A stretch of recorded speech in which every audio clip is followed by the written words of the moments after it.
weather report. Ryan has a news item for us to discuss today. So Ryan, would you like to share? Yes, thank you, John, Brett, to the fantastic viewers of the weather report.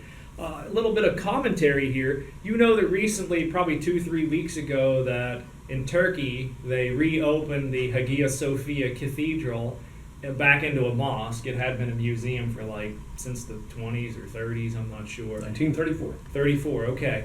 So, and Erdogan, as the Turks say, he invited Pope Francis to this great opening of the mosque. Now, the thing was condemned, this whole transfer back into the mosque was condemned by the Eastern Orthodox, the Greeks, the Russians, and they said that it opens up an old wound. This is our cathedral. It is the head of the patriarchal church of Eastern Christianity, and to take that, it was captured by the Muslims and the Turks in the 1450s, I think, and it was transformed into a mosque. So it's opening up an old wound for them to turn it back into a mosque before it was a museum. Now Erdogan he invited all these world leaders, and he said, "Come back to this." The thing that's interesting is he invited Pope Francis to come to this restoration of the mosqueness of the Hagia Sophia Cathedral. And the funny thing is, he justified it by using kind of the language and arguments of Vatican II. That he said to Pope Francis, look, is it better for this cathedral to be used as a museum or to worship the one true God?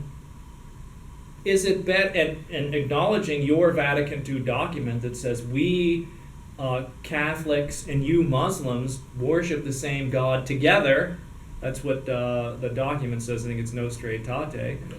If we worship them together, then Pope Francis, you should be happy. You should be clapping your hands. You should come to that mosque and you should actually bow down with us because we're together worshiping the same one true God, according to your Vatican II.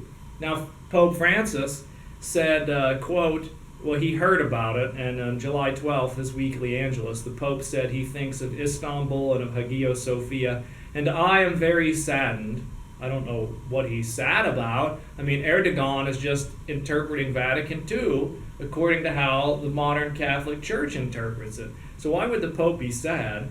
I'm not really sure, but perhaps is someone going to make the point that perhaps Erdogan is a better interpreter of Vatican II than Pope Francis? I would never say that, but it seems like he's more consistent with his thoughts than Pope Francis is. But at the end of the day, the U.S., the Catholic bishops in union with the Eastern Orthodox bishops, they prayed prayers on that Friday, prayers of repentance and of mourning, and they rang their bells in the evening as we, in some sense, lost that cathedral again to the Muslims. And objectively, without question, and anybody who is a true Christian is sad about that loss. It belongs to us.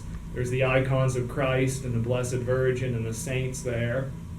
And it was captured by the Turks, the Muslims. And wouldn't it have been great if Pope Francis would have said more than, I am very saddened? Shouldn't he have said this is a crime and that edifice, that church, belongs to the Patriarch of Constantinople?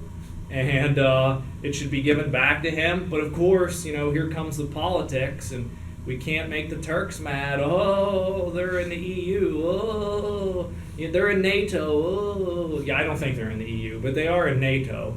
And so everybody's walking on eggshells. Continuing here, everybody walks on eggshells and is afraid to confront the bully. And so that's where we are. Well, and I think this is actually another variation of a church being not destroyed, but taken over by Muslims. Because we've seen a lot of church burnings. Mm-hmm. Obviously, there's a lot of terrorism there. Not all of it, but most of it, I would say. And this is another example of Muslims just doing whatever they want with the Catholic churches. And nobody's trying to stop them. Yeah. Yeah, there's... Pope Francis... he is, all the recent popes had to confront something that is unprecedented in Catholicism, which is a retrenchment, which is fewer Catholics, fewer priests, which equals out at some point in fewer churches. Churches becoming all sorts of things, becoming Protestant churches, becoming not churches, becoming a Dollar General, becoming a brewery. Each one of those is as horrifying as the Hagia Sophia in its own way. And it just goes on. We have to. It is what it is, as President Trump would say.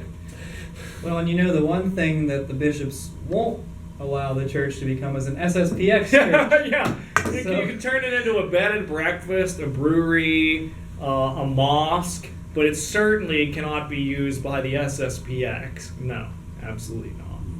All right, any closing thoughts? No remarks there. All right, thank you so much for watching. Thank you, Ryan. Thank you. And Brett for being on the show and presenting your information.